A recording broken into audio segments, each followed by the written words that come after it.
मृत्यु जीवन का एक शाश्वत तथ्य है, लेकिन मृत्यु को लेकर कई लोगों के मन में अलग अलग धारणाएं होती हैं। मृत्यु के संबंध में अक्सर लोग प्रश्न करते रहते हैं कि क्या वाकई में मृत्यु के समय कोई दिव्य दृष्टि मिलती है, क्या मृत्यु के बाद यमलोक की यात्रा शुरू होती है, या ये सब कुछ महज एक भ्रम है, और अगर होती है तो आखिर मृत्यु के कितने दिनों बाद आत्मा यमलोक पहुंचती है, इत्यादि। लेकिन प्राचीन काल में ये सारे प्रश्न श्री हरि विष्णु से उनके वाहन गरुड़ जी ने पूछे थे। तत्पश्चात भगवान ने उन्हें गरुड़ पुराण के रूप में इन सब प्रश्नों के उत्तर विस्तार पूर्वक ढंग से दिए थे, जिसमें उन्होंने बताया था कि किस प्रकार से भिन्न भिन्न जीव आत्मा को भिन्न भिन्न मार्ग से होकर गुजरना पड़ता है। फिर उन्हें धर्मराज के समक्ष जाकर स्वयं के द्वारा किए गए पाप अथवा पुण्यों के आधार पर अपने आगे के सफर को पूरा करना होता है। तो चलिए दोस्तों, एक बार विस्तार रूप से इसे समझते हैं। गरुड़ पुराण के अनुसार मृत्यु से पहले मनुष्य की आवाज चली जाती है, उसकी सारी इंद्रियां विफल हो जाती हैं। जब अंतिम समय आता है तो परमात्मा के द्वारा उसे दिव्य दृष्टि मिलती है, जिसके बाद वह सारे संसार को एक रूप में देखने लगता है। अब उसके मन के सारे विकार नष्ट होने लगते हैं। उस पुराण में बताया गया है कि मृत्यु के समय 2 यमदूत आते हैं, जो स्वरूप से अति भयंकर प्रतीत होते हैं।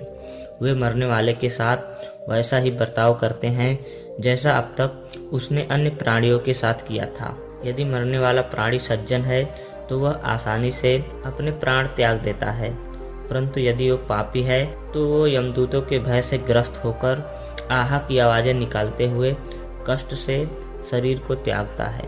तत्पश्चात यमदूत उसके गले में पास बांधकर उसे यमलोक की ओर ले जाते हैं। वो डरता डरता आगे बढ़ता है। मृत्यु का रास्ता अंधेरे व गर्म बालू से भरा होता है। यमलोक पहुंचने पर पापी जीव को यातनाएं दी जाती हैं।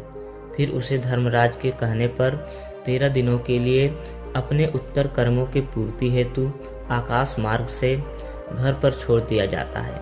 घर आकर वो जीव आत्मा अपने शरीर में फिर से घुसने का प्रयास करती है, लेकिन यमदूत के पास से मुक्त नहीं हो पाती। जब तक उस आत्मा के वंशज आघात पुत्र आदि उसका पिंड दान नहीं करते, तब तक वो आत्मा भूखी प्यासी रहती है। फिर 10वें दिन किए गए पिंड दान से उस आत्मा को चलने की शक्ति मिलती है। इसलिए हिंदू धर्म में पिंड दान करना आवश्यक माना गया है। तत्पश्चात मृत्यु के 13वें दिन यमदूत उसे फिर से पकड़ लेते हैं।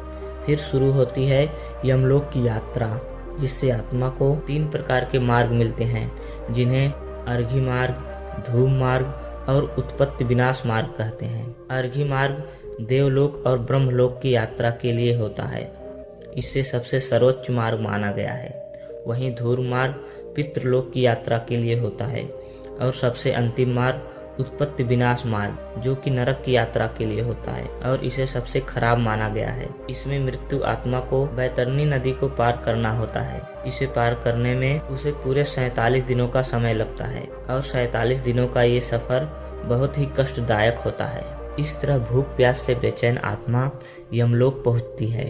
यमलोक में भगवान चित्रगुप्त उस प्राणी के सभी कर्मों का लेखा जोखा धर्मराज के समक्ष प्रस्तुत करते हैं। फिर उसी के आधार पर धर्मराज ये निश्चय करते हैं कि पापी आत्मा को किस नरक में भेजा जाएगा। गरुड़ पुराण में लगभग 36 प्रकार के नरकों का उल्लेख किया गया है, जो मनुष्य की कल्पना से भी ज्यादा भयानक और कष्टदायक है। इससे ठीक विपरीत जो मनुष्य धर्म का पालन कर सत्कर्म करता है, वो बिना किसी कष्ट के सीधे स्वर्ग जाता है और स्वर्ग के समस्त सुखों को भोगता है। ऐसा मनुष्य अपने इच्छानुसार नया जीवन प्राप्त कर सकता है, अथवा जन्म मृत्यु के बंधनों से मुक्त होकर सीधे परमात्मा में विलीन हो जाता है। तो दोस्तों, ये थी कथा मृत्यु के बाद की सफर की, जिससे आप जान ही गए होंगे कि मनुष्य को जीते जी कैसा आचरण करनी चाहिए और कैसा नहीं। साथियों, वीडियो पसंद आई हो तो लाइक कीजिए, और ऐसे ही वीडियो देखने के लिए हमारे चैनल को सब्सक्राइब कीजिए। मिलते हैं एक और नई वीडियो के साथ, तब तक के लिए धन्यवाद।